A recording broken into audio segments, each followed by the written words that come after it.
Hi, my name is Grace. I am a content creator from Los Angeles, and I am also a small business owner. I love spooky things. It's been my passion my entire life since the day I was born, and I can't wait to tell you more about that. Yeah, thanks for getting on the podcast. I'm excited to have you on. I don't know how I mean I think my algorithm just brought me towards your content. Uh, Yeah, my algorithm is very much at this point mostly like death related content. for sure. Yes. So I think you just popped up in my feed one day. And yeah, I was excited that you wanted to come on the podcast. Before we get into all of that stuff, we have a few things we want to talk about. But I'd like to ask everybody when we start the podcast what their relationship with death is like, right? So this Yeah. podcast is very much about my somewhat unhealthy obsession with death. Right, right. And I'm just always curious what people's relationships with death are like. Is it something you think about a lot? Is it something you worry about? Do you enjoy talking about it? What do you consider your relationship with death like currently? Yeah, that's a great question. So, for me, I feel like death is definitely something I think about all the time. I mean, my whole life is surrounded by going to cemeteries and doing helping families that have gone through grief, and also like for myself, somebody who has gone through grief and somebody who has actually been in a couple of near-death experiences. For me, death is just kind of like this not taboo, but this mystical thing of the unknown. And I've always have been interested in it. I mean, ever since I was little, I've been obsessed with death, always had it on my mind. Today, it's something that I really try to embrace because it is a part of life and, it doesn't discriminate. Everybody's going to have to go through death in whether it's themselves or their loved ones or somebody that they admire. Um, and it's a hard thing to go through. And I think as somebody who deals with that on a day-to-day basis, my relationship now is trying to make it into something positive so that it's less taboo for other people. It's more interesting. It gets people thinking about their own family history, what they want to do for themselves when they pass away. So it's kind of like bringing light into something dark and also kind of exploring the unknown. Sure. Yeah. Do you remember, was there like a specific moment when you realized that you were gonna die one day? Like, do you have like that memory at all? That's a great question. Okay, so I, ever since I started speaking, was obsessed with ghosts and this white light. And so when I was like 3 years old, my sister was holding me and she was trying to get me to go to sleep. And I looked up at her and I was like, like when you die and there's a white light, my sister was like, "You're three. What are you talking about?" And I was like, "Oh, you don't know what I'm talking about?" And she's like, "No, I know what a white light is." And I was like, it's that's where people go when they die, right? And she was like, I don't know. And Yeah, yeah. and and so it was kind of like from there up until now, I've had so many questions. I've always been so curious about death, always talking about death and ghosts and cemeteries. And my parents were like very weirded out by me as a kid. They were like, who is this like morbid child? But over time, they learned how to like embrace and accept that and understand that that's just like a weird quirk of mine that I was just born like this. My parents will ask me questions about like the podcast, and Yeah. I think it's they're just like, you started a podcast about death, like Yeah. even at the beginning they were just kind of confused by the whole thing. And I'm not a 3-year old talking about dying one day, Right. but I'm like almost a 40-year-old adult who is like, oh yeah, I started a podcast so I could talk about death. Right. And Right. my parents are older and much Hmm. closer to death than I am. So I Yes. think they're just like, they'll listen to it a little bit, but at the same Yeah. time, I think they're just like, I don't really want to think about death. And I totally get it. But at the same time, I think, they've never really, you know, like you being so young and talking about that. I understand your parents being like kind of confused Yeah. or, concerned to a certain extent of like, did she see something on television or like, Right. why is she like talking about white lights and Hmm. death, And a lot of the content you create, which we'll get into, is around cemeteries. Did you grow Yeah. up around a cemetery? Like, No. because a lot No. I've had a lot of people on the podcast who they don't make the content that you make, Hmm. but they would talk about like, oh yeah, I grew up next to a cemetery, and that kind of Right. sparked like whatever it was that they're now Hmm. doing that's like death related. or they would hang out at a cemetery. I was always so jealous of like the high school kid who like grew up near a cemetery and just Same. like that was like their hangout spot. I'm like Yep. kind of jealous of that now. That's why I live next to a cemetery now. I'm like, I have free will. I can figure out where I want to live, and it's going to be next to a cemetery. God damn it. I love that. Okay, I want to talk about that too. But Yeah. okay, so you didn't grow up near one, and Nope. it doesn't seem like there was. It just was. So where did the interest sort of begin? Like what sparked all of it? So my mom swears that it was because of Sesame Street. When I was, let's say, 5 months old, or 8 months old, actually, I learned the word again. And my mom bought a tape of Elmo Says Boo, which is the Halloween version of Sesame Street. So Elmo goes to a haunted house. He sees the count. He meets ghosts. It's all spooky everywhere. And I just kept saying again, again, again. And my parents would have to, they'd have to replay the video for me. And they started noticing that I was obsessed with ghosts and monsters. And from there, anytime I'd see anything that was Halloween-esque or a tombstone or whatever Halloween decoration or spooky thing that I saw, I would just go right to it, like gravitated. And it wasn't until I was 6 where I went to my first cemetery. And I remember the time, this is so funny. My cousins were they were really little. They were like 4 and 6. They were doing cartwheels on the graves. And I was just I remember thinking like that, they shouldn't do that. Like they should like respect the graves. And I remember at the time I couldn't read, but I wanted to read the graves so badly. And I was just Yeah. like walking around looking at them. And I was like, one day I'll be able to come back here and actually read these gravestones. And then by the time I was a teenager, I was 17. I started going to Cinespia at Hollywood Forever. It kind of just exploded from there. I also had an incident in high school where I'd lost somebody, like my first real experience with like losing somebody I was close to, and going to cemeteries became kind of like this peace making thing for me that made me feel like my friend was still with me. There was a peaceful element about going to a cemetery. But yeah. It's so interesting to me that you couldn't read yet, but you still had this like sense of etiquette for the cemetery, in the sense of like, I don't know if we should be doing cartwheels Yeah. over these people right now. I mean, that's incredible to have that sort of insight that young. I mean, that's Yeah. so interesting. Well, my babysitter who helped raise me until I was 6, she like swore that I saw ghosts. And when I was younger, I would tell people like, "Oh, I see ghosts. I see, people that have crossed over." And I wouldn't say it like that. I'd say it in however a little kid would. But Yeah. my babysitter was so like she was religious, and she noticed. She took notice to what I was saying, and she didn't want to bring anything up to my parents because she didn't want to freak them out.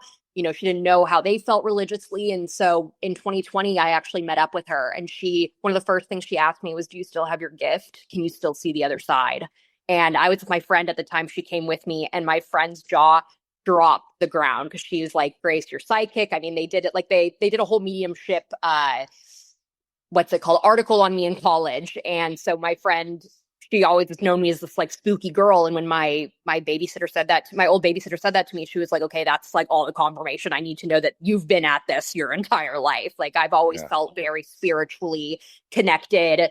I've always just been like super obsessed with the other side and what's there. Some of my favorite content that I see on the internet nowadays, again, just because I've sort of created this algorithm of just like Mhm. death stuff, is anytime there's like a parent and they're filming their child, and the child is like either talking about like an imaginary friend, or like there's always this scenario where it's like they have like an imaginary friend, or they like can see people, and you end up finding out that like their imaginary friend's name is like Arthur, and you're like, "Oh, Arthur's also the name of my grandpa who died," or whatever. And Mhm. you're like, I love stuff like that. Or Yeah. there was something I saw on TikTok not that long ago where this like family moved into a house. They had just moved into a house, and immediately like their 4-year-old or 5-year-old son was like, "Oh yeah, I have a new imaginary friend, and his name's Steve," or whatever it was.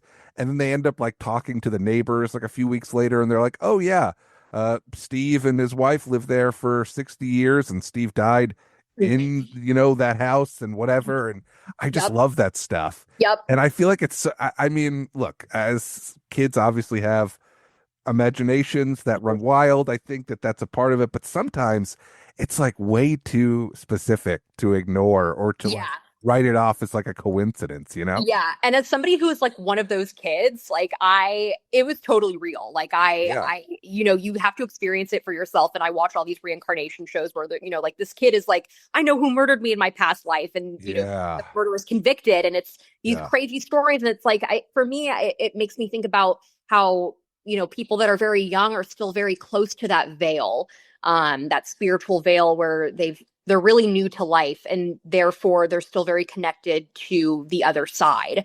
And I totally believe in that. I feel like kids are very sensitive. They're sponges. They can see and hear things that we can't, the things that we can't. And so I think Yeah. stuff like that is super interesting. Yeah. Well, I mean, I guess it's like the younger they are, the closer they are to like the other side than they are Mhm. to us, right? So it's like I think that's got to be a part of it. Yeah. Is there just so much like this is all so new and they've Right. been on the other side for so long. I mean, I never had anything like that happen to me. Like I don't remember past lives. I didn't have an imaginary friend growing up. Hmm. Like I never had any of that stuff. But I'm so curious now. I have a niece and a nephew, Hmm. and my niece is going to be 4 years old, and she's obviously talking a lot more now, and I just immediately am just like, what do you remember? Like, I just want to ask Yep. her all of those. Yep. I'm like, yeah. We could play with your dolls. We could do all that stuff. But I have questions that you need to, like, I just want to Yes. ask her all that stuff. And I feel like if more people did that, I mean, there's already so much of that, of kids just giving the information away. I feel like Yes. if we like actually talk to them about it and ask like certain questions, we would get even more. Uh, Yes. when did you start posting about stuff? Like when did you start creating content? Like what was the spark to start that?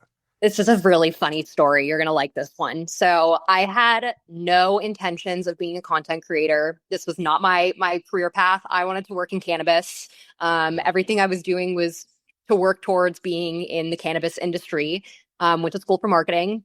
And one night, it was like 10 p.m. I decided to post a video on TikTok. And basically, what it was me visiting my grandparents' grave. And my friend was taking a live photo of me and I leaned up against it and it rocked. The grave rocked and I almost broke it and it's on camera. And so I was like, I can't believe I almost like I I can't believe that my grandparents' grave wasn't sturdy. Like there is a wall there. They're inside of a wall. It should be, Yeah. it should be in there and it wasn't. And so I posted the video and I had 33 followers at 10 p.m. And the next morning I woke up at around 11 and I had 33,000.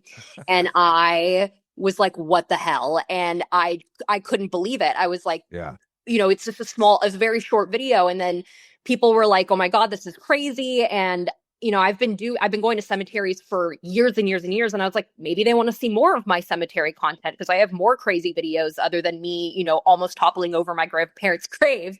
And so I started posting and it just exploded. Like truly, it was one of those overnight things. And I started getting a bunch of followers and I had so much content already that I've never edited, I've never posted. And so I just started getting all my, my grave videos and photos together and posting. And I just started taking people, along for the ride with me because I went to cemeteries all the time. And so I started doing lives. Started doing, like graves that caught my eye or, certain little series here and there. And it just really exploded from there. So it happened. It was an accident. It was an accident how it became this.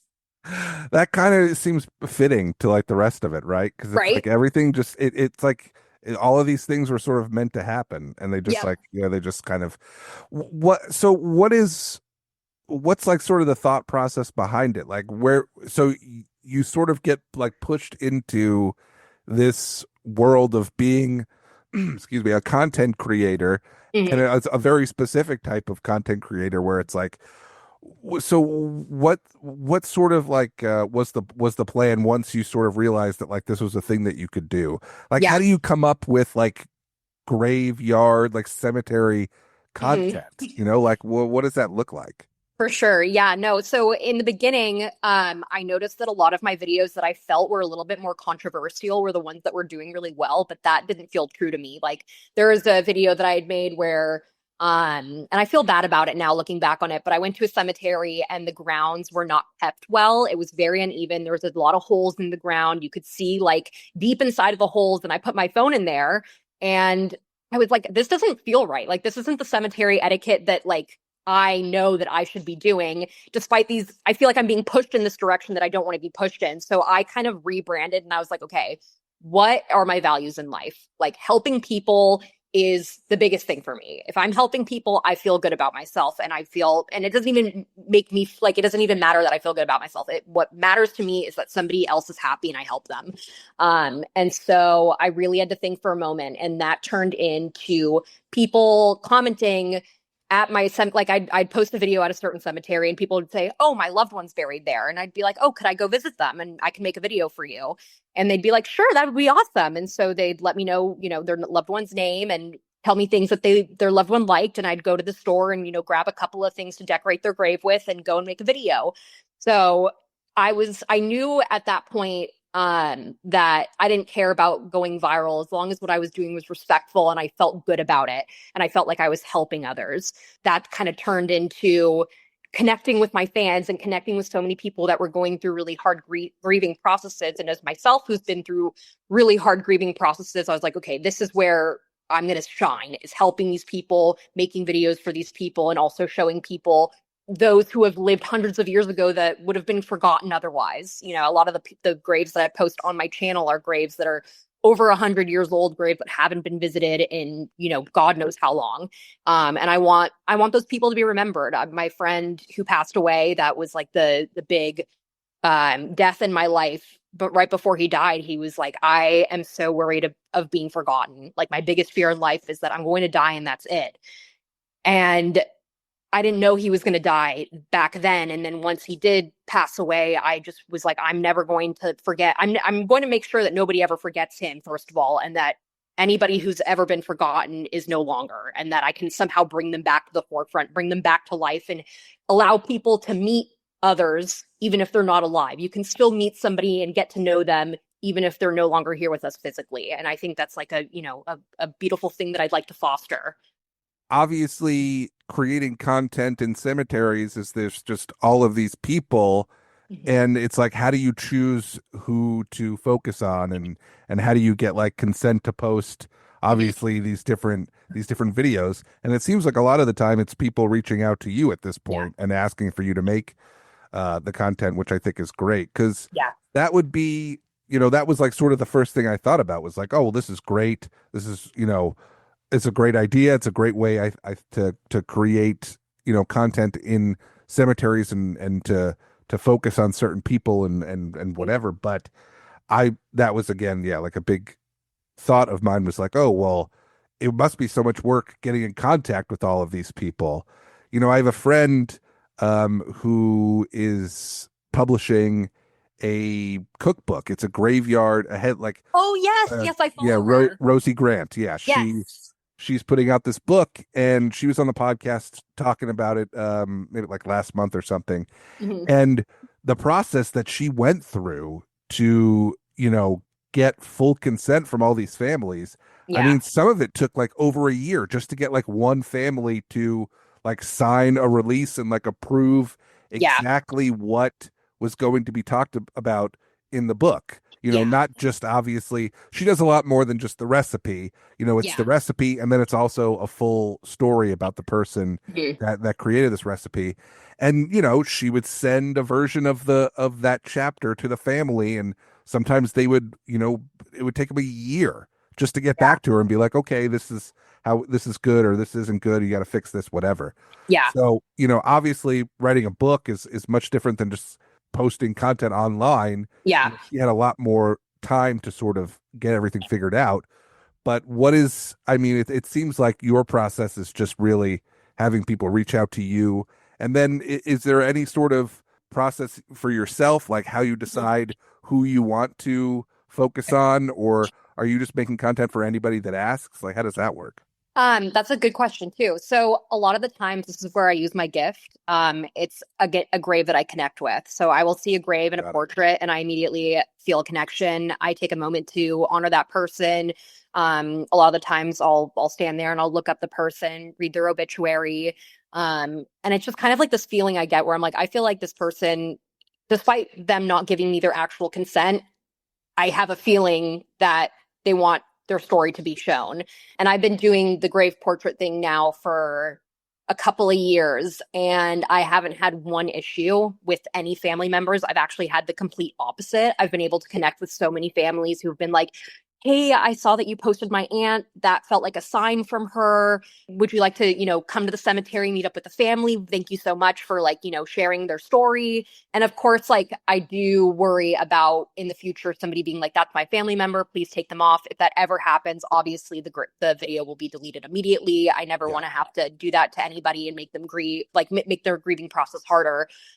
However, the amount of positive feedback I've gotten and the lack of negative, like truly zero negative feedback from anybody who's had a loved one posted, I feel like there's work to be done. Like there's people that need help with their grieving process, people who need that sign where they go on TikTok and they see, their great grandmother's picture pop up. They're like, there's my great grandma. That's my loved one. She's saying hi to me. And I've been able to connect a lot of people to other people who are going through like similar grieving processes, like mothers who have lost their sons. I'll connect them together, or people who have lost their parents or anything like that. I've grown this community where I can connect people with others, to help their grieving process. And that's really, just my hope is that I'm sharing people's story, sharing their face, showing that they still matter. Just because that they're gone doesn't mean, or gone physically doesn't mean that they're gone spiritually, emotionally. You still can get to know them. They still make an impact on this world with their story. And it's important to, show their faces. Yeah, I love the idea of somebody just like scrolling online and then just coming across a video about like a grandparent or like a great, Yep. and it's just sort of like you said, like a fun little sign for them and a way for them to connect or to feel connected again. Yeah. That's really great. Yeah. This is like, whatever. It's a silly question, I guess, or maybe a typical question. Mhm. But do you have like a favorite cemetery? I mean, I have Yeah, a favorite cemetery, and I think I'm always looking for for sure. for new places to check out. So Uh, yeah, that's a great. That's another great question. You're great at asking questions. I well, know I keep thanks. saying that, but No, uh, it's okay. it's hard because I have three that are very near and dear to my heart. One is Hollywood Forever. I Yeah. mean, if you're from Los Angeles and you haven't been, you've got to go. If you're in Los Angeles visiting, you got to go to Hollywood Forever. There's no other cemetery in the world that's like it. I've been to so many cemeteries, and that one is just, it is a novelty cemetery. It is wonderful, it's beautiful, and it's so quirky and has so many spooky stories to it. I mean, if whatever you're looking for that you want to find in the cemetery, you will find it at Hollywood Forever. One cemetery that's also very near and dear to my heart is Howard Street in Salem, Massachusetts. It is very spooky there. I've had more spooky encounters at that cemetery than I have at any other that I've ever been to. It is just one of those classic New England Salem cemeteries that has been cursed. Giles Corey was stoned to death there. And it's, yeah, when you go to Howard Street and you're there, you feel it, and it is such an overwhelming presence, and it's such a Yeah. cool thing to experience. And then, of course, my fourth is Goldfield, the Goldfield Cemetery in Goldfield, Nevada, because most of the stones there have the cause of death, and it's the Wild West Cemetery where everybody died pretty tragically. And it just, the stories, every grave one after another, is a incredible story in itself, and it takes me hours to get through that cemetery, and I'll do it every single time I go. Wow, cool. Yeah, I don't think I've ever heard of that cemetery before.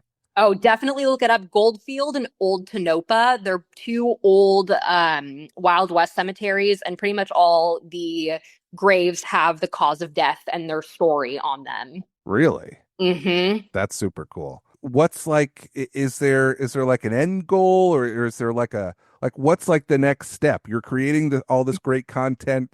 You're connecting with all these people, and some of these people are connecting with you.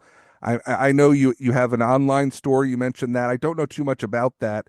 I'd love to hear more about that. But like, is there like an end goal, or is there like something you'd like all of this to sort of transition into? Like, what do you want to do next? It makes me so happy, the content that I'm doing now, that I really could just do it for the rest of my life and just Yeah, continue doing what I'm doing. Down the road, I think when it comes to like the bigger picture, I'd like to be able to travel more. I'd like to go to more cemeteries. I'd like to bring on a team of people to help me in terms of like editing and doing video collabs and all of that. And yeah, I think like my biggest goal though is to be able to create something that helps people that are going through grieving processes, whether that's creating a website where people can go on and put in their information, look for the type of therapy or counseling or groups that they need to go to or that they would like to go to, creating an app or making a website or whatever that looks like, as long as people are healing, and they're together. That really is all that is important to me. I could have to go get a full-time job at a 7-Eleven or wherever, and I'll still be at cemeteries no matter what, taking photos and doing videos. That'll never change. So it's kind of just like seeing how long people stick around for, and hopefully, it grows bigger in the future. And I can't wait to see what that looks like. Right now, I'm just kind of, riding the waves. And yeah, my whole goal in life is just to be a happy mom. Like that's all I want to do, is to be a happy mom, yeah. and to help others and help animals, and just live a life where it's peaceful. I do what I love, and if somebody wants to come along for the ride with me, they're more than welcome to. I think that's a lot of people that are like in this death world, right? Where they're like, oh, I'm always going to be doing something that's in this space, right? Like whether I do eventually get a job doing something else, like I'm never going to stop making videos or going to these places that I enjoy or traveling to. I don't think there necessarily has to be like an end plan. Yeah. I'm just always curious to see, what people are interested in doing or continuing to do. I mean, I don't really have a plan besides just like, I don't know, I'm just going to keep talking to people until I don't know, I run out of people that want to talk to me. I Right. mean, I'm just this whole thing is basically me just asking strangers to talk to me for an hour about death, right? And so Yeah. it's like as long as people want to keep doing it, that's really all I care about is Yep. that I could keep doing it and that Exactly. these conversations it's like, I've said this before, but it's like it's not that often nowadays where you sit and just talk to somebody for an hour or 45 minutes without like looking at your phone or Yeah. doing a million other things. So it's like I really do appreciate the time to get to like meet people like you and have these conversations and sort of, get a break from everything else. And I'm sure it's the same thing for you, like getting to just go wander around a cemetery for a little while. So Yeah. I mean, cemetery wandering healed me 2 years ago. I went through a really traumatic situation, pretty much lost everything, lost my job, lost my living situation, lost, I mean, everything. And I would just take cemetery walks because that was the only thing that would keep my mind off of all the chaos that was going on inside of my head and all the like insane amounts of pain that I was feeling. Having that as an outlet and knowing now that it's always going to be there, no matter where you go in the world, there's going to be a cemetery. Knowing that I have that and I can go to a place of peace really just brings me a lot of comfort in life. even though obviously you were struggling and going through a lot, like there's still, at least I think, that we're so lucky to even have a thing that can like calm us down Yeah. and sort of help, level us out when we're going through some stuff. I definitely think my anxiety about death has gone down tremendously just from all the conversations I've had about it. Like being able Yeah. to talk about it helps so much. You obviously have found this thing that helps, and I think that's great. Oh, thank you. Not to just like hard transition here, but we did, No.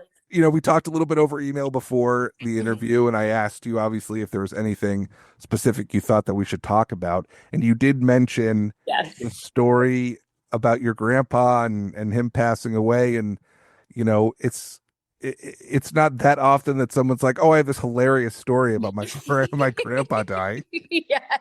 And so I'm like, well, this is definitely the place to talk about that. So you Yep. like, I don't really know much besides the little bit that you mentioned in the email, but please, I would love to hear the story if you want to tell it. For sure. Well, to start off, this is kind of interesting. My grandfather is Simon from Alvin and the Chipmunks. My grandparents, yes. What? My Alvin and the Chipmunks are made after real people, and my grandparents are Simon and Jeanette. My whole family's in the music industry. This is also why I'm like such the black sheep in my family, because pretty much everyone does music. And then there's me who's like in a cemetery and can barely like say the triangle. And then, like yeah. And so, Okay. my grandfather he was very old when he passed away, as many grandfathers are. Sure. But I was 6 years old, and I remember I was in the car and I was coming home from school, and my babysitter was driving me, and she got a call, and she handed me the phone. She goes, "Your mom wants to talk to you." And so I was like, "Hey, what's up, Mom?" And she's like, "Grandpa Cy died. You have to come over to his house and pay your respects and say goodbye to him." And like, I wasn't really that close with him. He was 91. I was 6, barely even saw each other. He was like a, strange old man. Yeah. And I was like, all right. So I went, my babysitter, she took me over to my grandparents' house, or my grandfather's house. And, the family was there. Everyone's crying. They're obviously sad that he's passed away. And I was just like very interested in the fact that he had died. Like nothing, I wasn't like that sad at the time. I wasn't really like, I just was so curious to know where he like was, I guess, or like where he transitioned to. I knew what death was. And I just was like, okay, can I see his ghost now? I remember thinking that like maybe I can be able Yeah. to see his ghost because I see these things. It's just like a chipmunk ghost. Right, exactly. Like, yeah. And I'm like, oh, Most there's your adorable chipmunk ghost.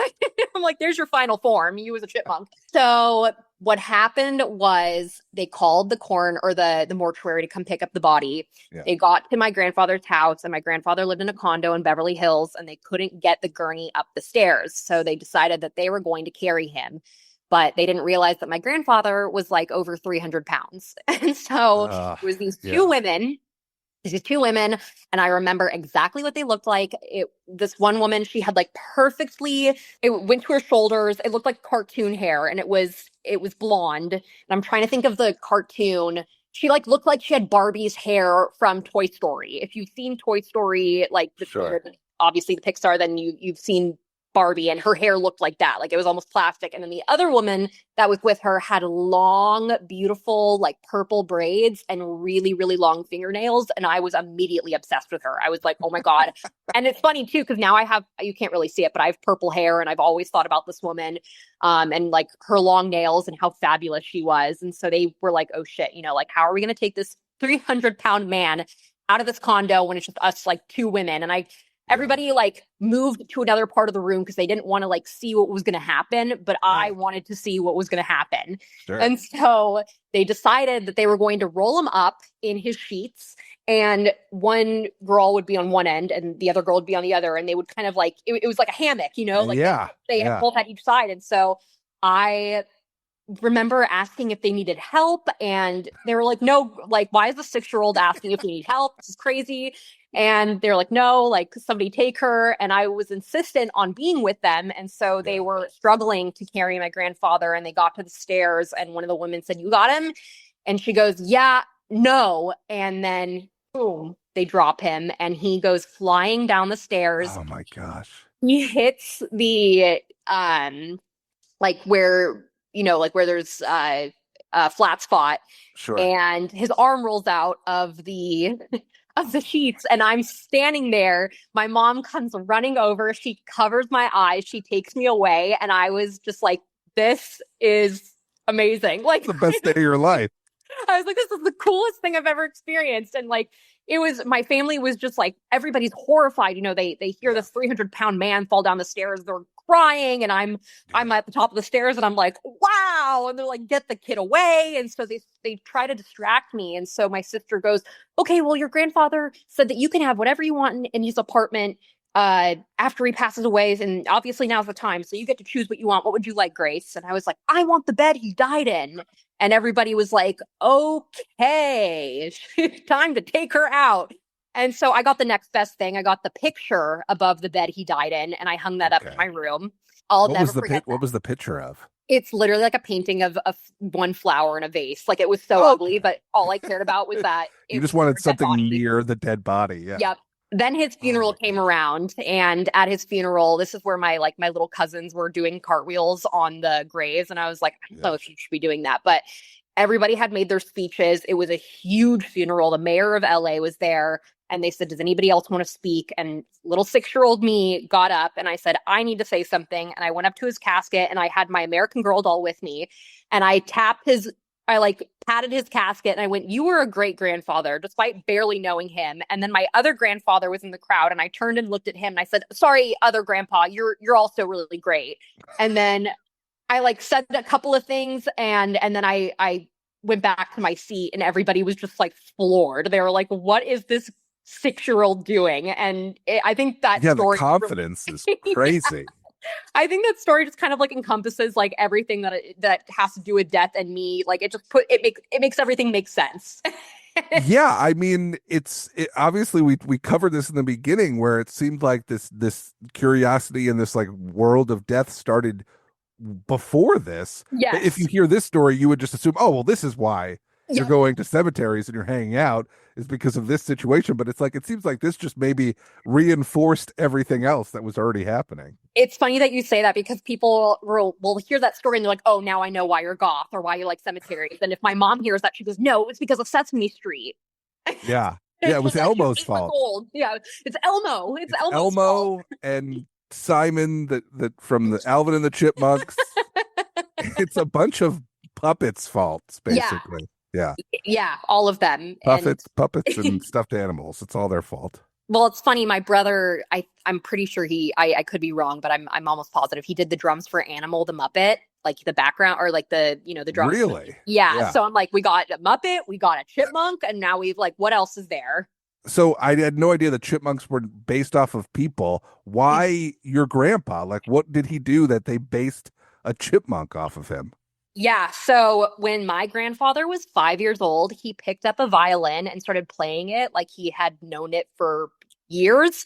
Oh, okay. And he went like this is 1920 and it got on the news and was like in a bunch of newspapers about this child in Los Angeles who picked up a violin, started playing, and is a genius. And they found out he was a savant. So he started going on tour. He was very smart, graduated high school at 13, graduated college at 17, was going around, the world playing violin. He had to escape the Nazis because he was in Germany playing violin and almost got taken by them. And then he jumped onto a boat, went back to Los Angeles, and decided that he was going to work for 20th Century Fox doing music for them. And then he was a conductor and was producing music. And then he was like, you know what? I want to create my own company, my own record company called Liberty Records. And he decided that he was going to start it with his friends, Alvin and Theodore. And they created this record company. And then one day their like friend somehow they got like a new feature on their soundboard that made their voices go up, and their Okay. friend was like, you guys sound like chipmunks, or this sounds like chipmunks, I'm going to make chipmunks and we're going to release a Christmas album and see what Wow. happens. And it was a joke, and then it went viral, and then they added their wives in, thus became the Chipettes, and it just kind of blew up Yeah. overnight. So that overnight success I can relate to. I love that. Well, I did not expect this podcast to end with a story about Alvin and the Chipmunks, but Right. here we are. We did it. Grace, thank you so much for coming on the podcast. I'm so glad we got to do this. I'm so excited to continue to follow you online. And you did mention you had an online shop. Please tell us, where people could go to find you and go check out the shop and all that fun stuff. Yes, thank you so much. Yeah, spirit guides, manifestation dolls, or just if you type in spirit guides on Etsy, or if you go onto my Instagram, which is Grace Goodnight, in the link in my bio, you'll be able to click the spirit guide link and it'll take you to my store. Got it. Well, that's great. I hope people go check that out. And again, yeah, thank you so much for doing this. This has been really fun. I'm excited to have you on the show. Yeah, thank you so much. This has been awesome. I cannot wait to listen to the podcast and everything. It's going to be great.